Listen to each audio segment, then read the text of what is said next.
You've probably heard people say, be kind, because everyone is going through something. Well, that really hit home for me the other day. I was in a different city, and someone mentioned that they had been listening to the podcast. Thank you. And when I thanked her and I asked how she found it, she simply just said one word: grief. Hmm. It's been 7 years, she said. Sometimes it feels like yesterday. Oof. Have you ever felt like that? It made me realize how we all deal with sadness in our own way, but we all feel it just the same. I mean, have you noticed how the feeling of losing someone never really goes away? And it's like it becomes a part of us. So I started thinking, what if we had a special place inside our hearts for when we're feeling down? A place that we actually can't visit, but one that makes us feel better just by thinking about it. So today, there are no ads, there are no interruptions. This is a special episode. And I want to share with you a place that I'm calling the Whispering Garden. It's not a real place that you can go to, but I want you to imagine it as a peaceful spot in your mind. And in this garden, there are feelings of sadness, but there's also some feelings of hope.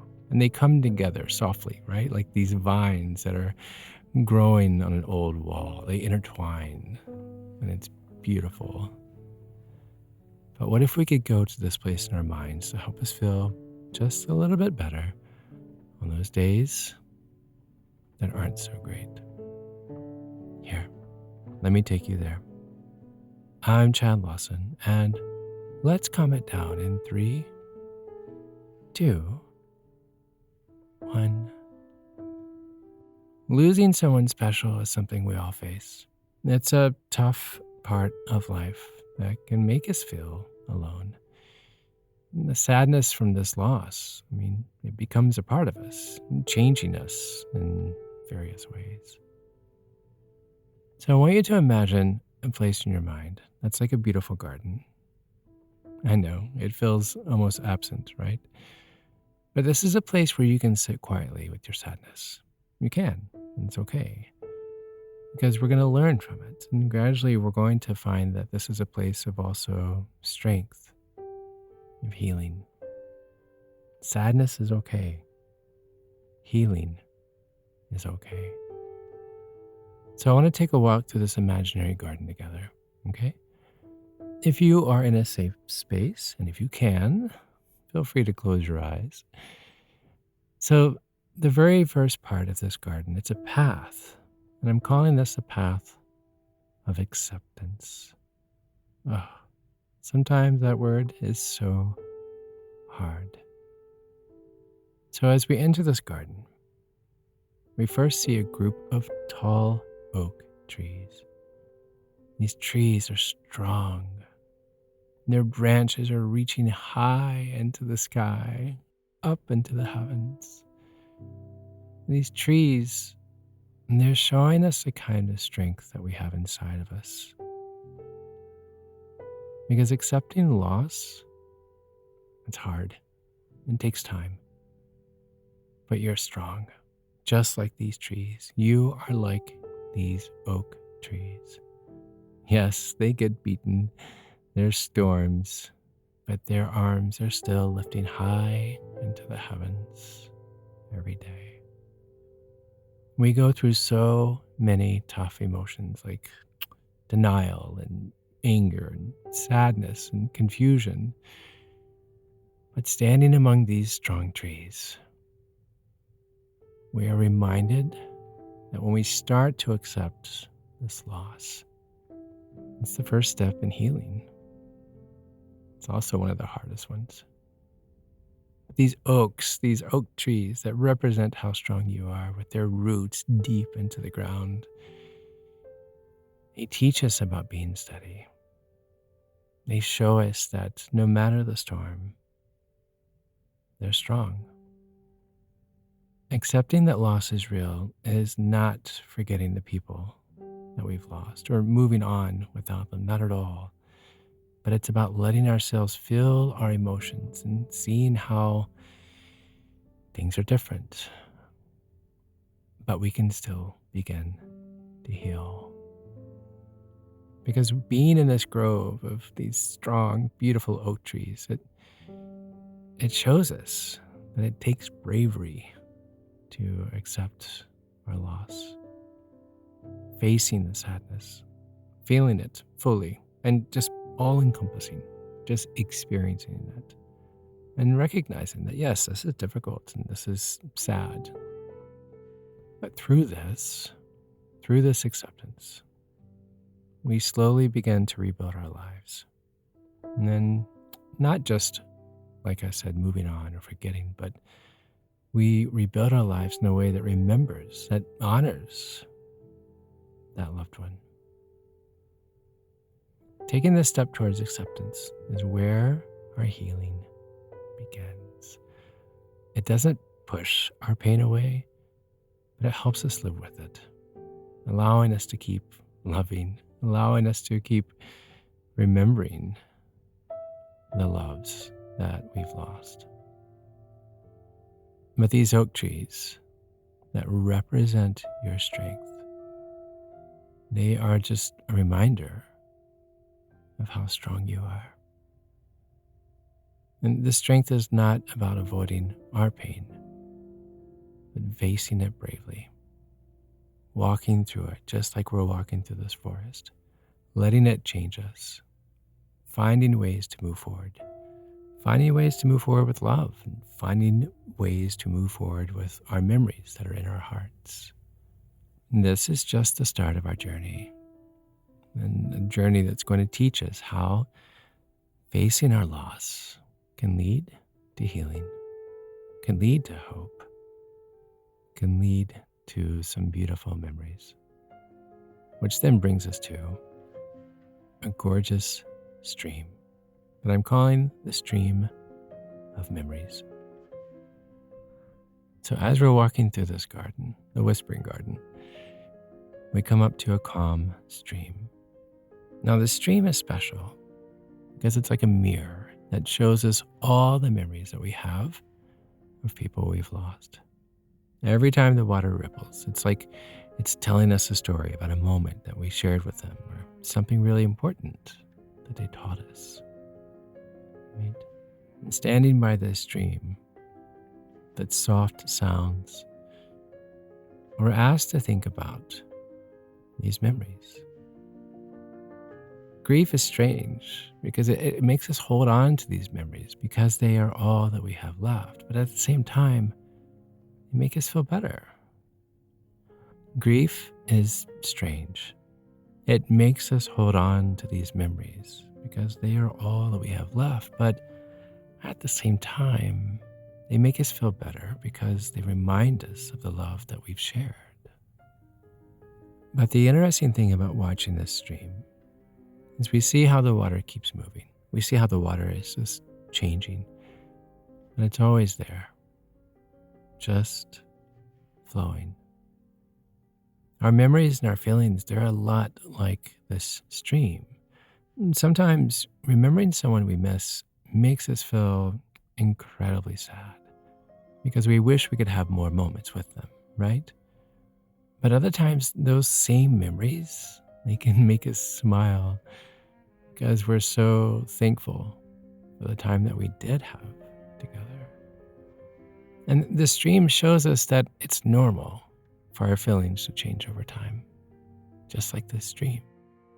It's okay to feel sad, and it's okay to feel happy when we think about the people that we've loved, when we think about the people that we've lost. Because these memories, they're important because they help us keep the connection with those people, even though they're not with us anymore. And also this stream helps us see how going through difficult times, like losing someone, how it can change us. Just like the stream shapes the land it flows through, our experiences with loss, well, it shapes us as well. It makes us stronger, more understanding, and more able to feel for others. It's not just a straight path, though. I mean, just like the stream, how it has its twists and its turns, the process of grief does the same. It shows us that healing takes time and happens in its own way. So, this stream of memories, it's teaching us quite a bit about grief, quite a bit about love. But it tells us that even though we've lost someone, the love we have for them and the memories that we share, it keeps going. It keeps growing. And it helps us find our way to peace. So when you're thinking about this stream, ask yourself how the people that we've lost continue to be a part of our lives. How do they influence the way that we think and the choices we make? How do we connect now with others? And in thinking about this, we realize that our loved ones, even though they're no longer with us, they still play a really big role in our lives, guiding us, helping us become better. So let me ask, how do our memories of the people we've lost help us deal with our sadness and start to feel better? Next, we come to this beautiful bridge that's over this stream. I'm calling this the bridge of understanding. So, crossing this charming wooden bridge, I'm sure we all have the same one in our mind. This is a really crucial point. Don't underestimate how important this bridge is, because it's the space between grief and hope. This bridge isn't just a physical crossing. It represents the moment that we start to see things differently. This bridge shows us that grief and hope can exist together. I'm going to say that again. This bridge, the bridge of understanding, shows us that grief and hope, they can exist together, each giving meaning to each other. When we're standing on this bridge, we're in a place of transition. It's a bit like being between two chapters in a book, right? We've come from a place of deep sadness, and now we're moving toward a place where we can start to see even just the tiniest glimmers of hope. It doesn't mean we forgot our loss or that it stops hurting, but instead it means that we start to see our loss as part of a bigger picture, where good and bad, joy or sorrow, they coexist. Because this bridge teaches us about healing, about moving forward. It shows us that healing isn't about leaving grief behind, but about learning to carry it with us in a way that still leaves room for joy and for love and, yes, even new experiences. But it's about understanding that our hearts are big enough. Your heart is big enough to hold both sadness for what we've lost and gratitude for what we still have. But this bridge also reminds us that everyone crossing this bridge, it's at their own pace. Each of us finds our own path through grief at our own pace. Some days we might feel ready to take a step forward. And you know what? Other days we might just need to pause and just look back. And that's okay. It's all part of the process. But it's standing on this bridge that we see that hope is not just a distant dream. It's not.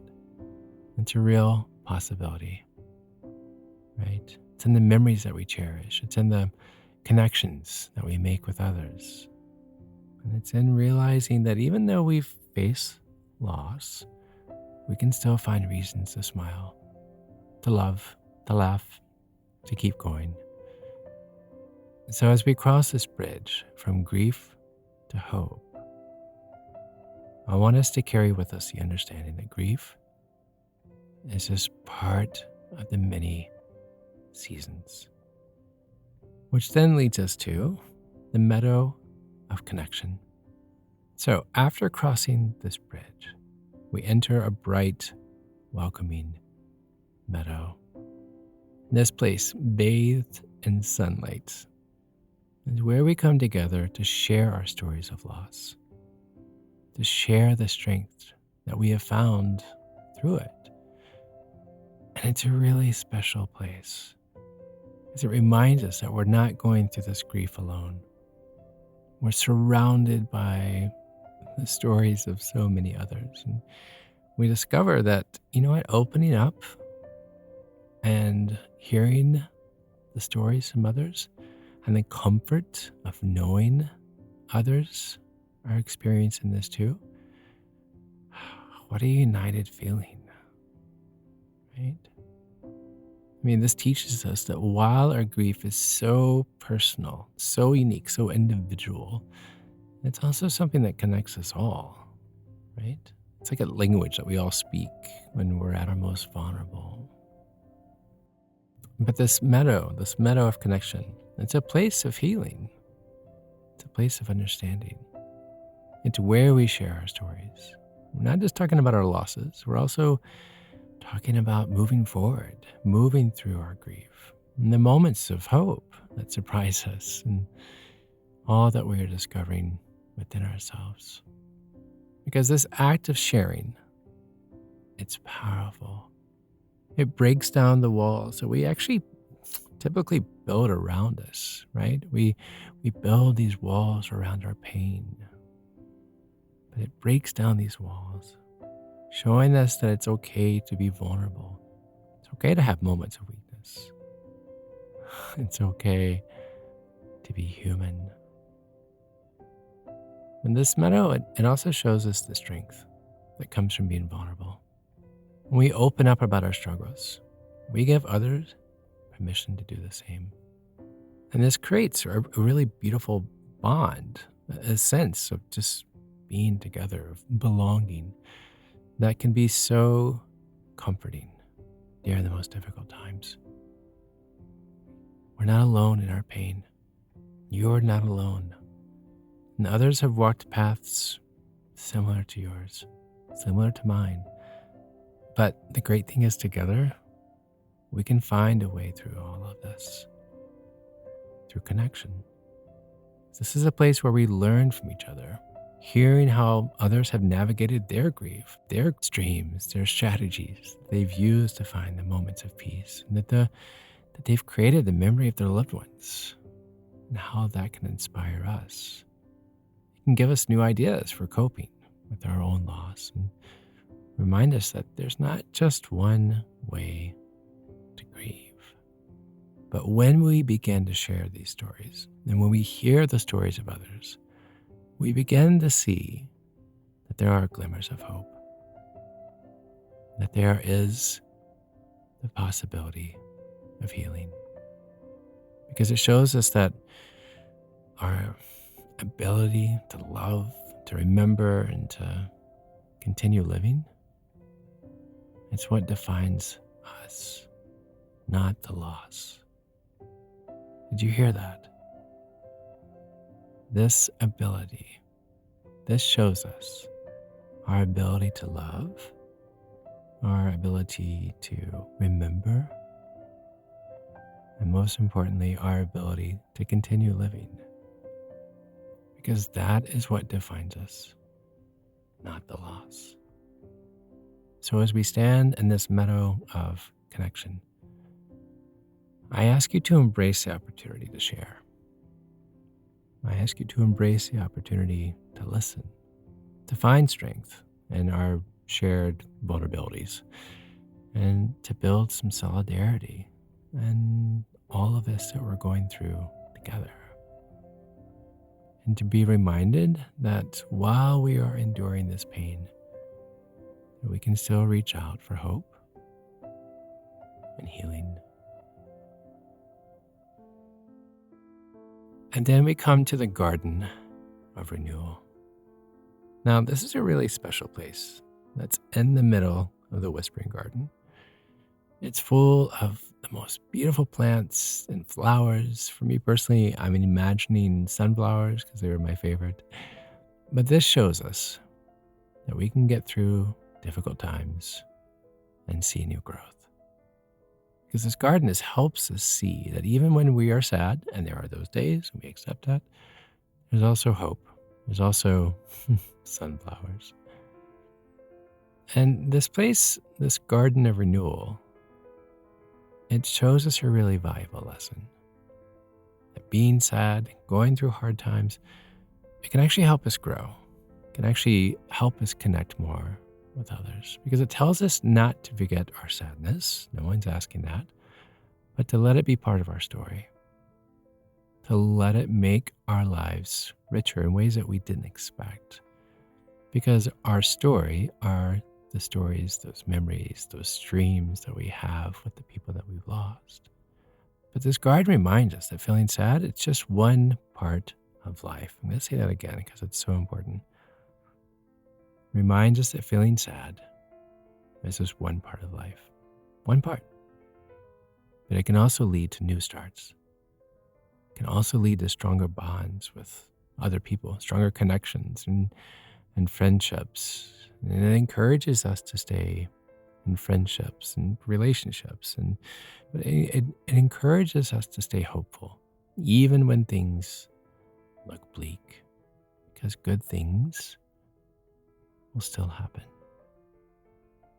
Being in this garden makes us feel ready to embrace change, believing in healing, believing in hope. It shows us how to learn from our sadness, using the love and the memories of those that we've missed to be the light forward. So as we begin to finish our walk through this Whispering Garden, we come back to where we started. We realize we can change, we can heal. This garden with its paths of acceptance and remembering, its understanding, its connecting and starting anew. It shows us that there is a way through our sadness. It shows us that there is a way to find hope. But thinking back on this walk, we see that every part of this garden is like a piece of our own stories of losing someone and then healing. It shows us that going through grief is something that we all share, which then brings us closer together in so many ways. But it is showing us that going through grief is something that we all share, which then brings us closer together, which builds that support amongst others. So as we leave this Whispering Garden, I want to remind you of your strength. I want to remind you that it's okay to feel sad. It's okay to feel lost. And it's also okay to feel happy again, to find sparks of joy, of life. But this garden whispers to us that even in the most difficult times, there is always a chance for new beginnings, new growth, and even new hope. Thank you. Thank you for listening. Thank you for living. And may you find peace, knowing that we are each walking through this garden of life together. As always, be kind to your mind. And join me again next time as we calm it down.